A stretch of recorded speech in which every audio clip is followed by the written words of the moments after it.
ఇస్తే వైసీపీ మాజీ ఎమ్మెల్యే ద్వారంపూడి చంద్రశేఖర్ రెడ్డికి ఏపీ హైకోర్టులో ఎదురుదెబ్బ తగిలింది. ద్వారంపూడికి చెందిన రొయ్యల కంపెనీలో ఉత్పత్తి నిలిపివేయాలంటూ పీసీబీ ఇచ్చిన ఉత్తర్వుల్లో జోక్యం చేసుకోబోమని హైకోర్టు తేల్చి చెప్పింది. రొయ్యల ఫ్యాక్టరీలోని వ్యర్థాల్ని శుద్ధి చేయకుండా పంట కాలువలోకి వదులుతున్నారని ఫిర్యాదు రావడంతో ఆ ఫ్యాక్టరీలో ఉత్పత్తి నిలిపివేయాలని పొల్యూషన్ కంట్రోల్ బోర్డు ఆదేశించింది. పీసీబీ ఉత్తర్వులపై ద్వారంపూడి హైకోర్టును ఆశ్రయించగా ఆయనకు చుక్కెదురైంది.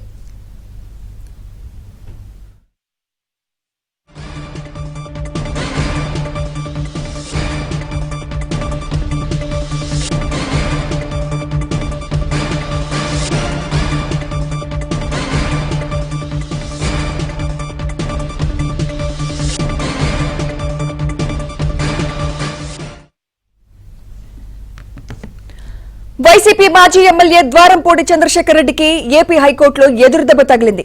ద్వారంపూడికి చెందిన రొయ్యల కంపెనీలో ఉత్పత్తి నిలిపివేయాలంటూ పీసీబీ ఇచ్చిన ఉత్తర్వుల్లో జోక్యం చేసుకోబోమని హైకోర్టు తేల్చి చెప్పింది. రొయ్యల ఫ్యాక్టరీలోని వ్యర్థాల్ని శుద్ధి చేయకుండా పంట కాలువలోకి వదులుతున్నారని ఫిర్యాదు రావడంతో ఆ ఫ్యాక్టరీలో ఉత్పత్తి నిలిపివేయాలని పొల్యూషన్ కంట్రోల్ బోర్డు ఆదేశించింది. పీసీబీ ఉత్తర్వులపై ద్వారంపూడి హైకోర్టును ఆశ్రయించగా ఆయనకు చుక్కెదురైంది. ఇదే అంశంపై మరింత సమాచారం మా ఏపీ బ్యూరో చీఫ్ రామారావు అందిస్తారు. రామారావు.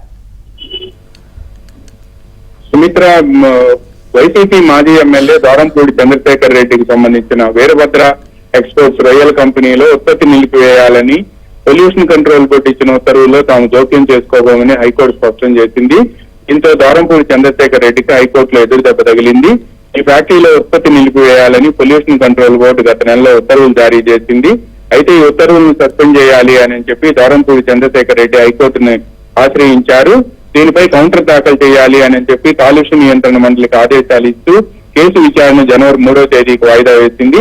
అయితే ఈ కంపెనీ నుంచి రొయ్యలను విదేశాలకు ఎక్స్పోర్ట్ చేసే లైసెన్సులు ఉన్నాయని, అందువలన అభ్యంతరంగా ఈ ఉత్పత్తిని నిలిపివేయటం వలన ఆదాయం దెబ్బతింటుంది అని చెప్పి, అదేవిధంగా విదేశీ కంపెనీలతో ఉన్న ఒప్పందాలు కూడా రద్దవుతాయి అని చెప్పి కూడా, అందువలన ఈ పొల్యూషన్ కంట్రోల్ బోర్డు ఏదైతే ఉత్పత్తి నిలిపేయాలని ఆదేశాలు ఇచ్చిందో వాటిని సస్పెండ్ చేయాలి అని చెప్పి కూడా ఆయన తరపు న్యాయవాది హైకోర్టును అభ్యర్థించారు. అయితే దీనికి భిన్నంగా హైకోర్టులో ప్రభుత్వ న్యాయవాది వాదనలు వినిపించారు. కాలుష్య నియంత్రణ మండలి తరఫున వై సోమరాజు వాదనలు వినిపిస్తూ ఫ్యాక్టరీలోని వ్యర్థాలను శుద్ధి చేయకుండా నేరుగా పంట కాలువలో వదులుతున్నారని, దీనివల్ల మొత్తం కూడా వెదజల్లుతుంది అని విస్తరిస్తుంది అని కూడా పేర్కొన్నారు. ఉల్లంఘనలను తనిఖీ చేసుకునేందుకు అధికారులు తగినంత సమయం ఇచ్చినా కూడా యాజమాన్యం పట్టించుకోలేదని, అదేవిధంగా ఫ్యాక్టరీలో నుండి వెలువడే వ్యర్థాలను శుద్ధి చేసేందుకు తగిన సామర్థ్యంతో ఎస్టీపీ ప్లాంట్ కూడా ఇంతవరకు ఏర్పాటు చేయలేదు అని కూడా పేర్కొన్నారు. ఫ్యాక్టరీలో ఐస్ ప్లాంట్ నిర్వహణకు పొల్యూషన్ కంట్రోల్ బోర్డు నుంచి కన్సెంట్ టు ఆపరేట్ ఉత్తర్వులు కూడా ఈ రోజు వరకు కూడా పొందలేదని, వీటన్నిటికీ సంబంధించి నోటీసులు ఇచ్చినప్పటికీ కూడా యాజమాన్యం స్పందించకపోవడంతోనే ఉత్పత్తి నిలిపేయాలని ఉత్తర్వులు జారీ చేశాము అని చెప్పి కూడా న్యాయవాది సోమరాజు ఈ సందర్భంగా హైకోర్టు ధర్మాసనానికి వివరించారు. ఇరు వర్గాల వాదనలు విన్న తర్వాత పొల్యూషన్ కంట్రోల్ బోర్డు ఇచ్చిన ఉత్తర్వులు సస్పెండ్ చేయాలని చెప్పి ఏదైతే ఉత్తర్వులు జారీ చేసిందో ఆ ఉత్తర్వులను నిలిపివేస్తూ తాము ఎటువంటి ఆర్డర్స్ ఇవ్వలేమని, ఈ దశలో తాము అసలు ఈ విషయంలో జోక్యం చేసుకోలేము అని కూడా హైకోర్టు ధర్మాసనం స్పష్టం చేసింది.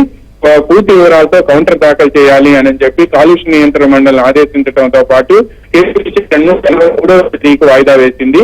Sumitra. Right, thank you Ramarao.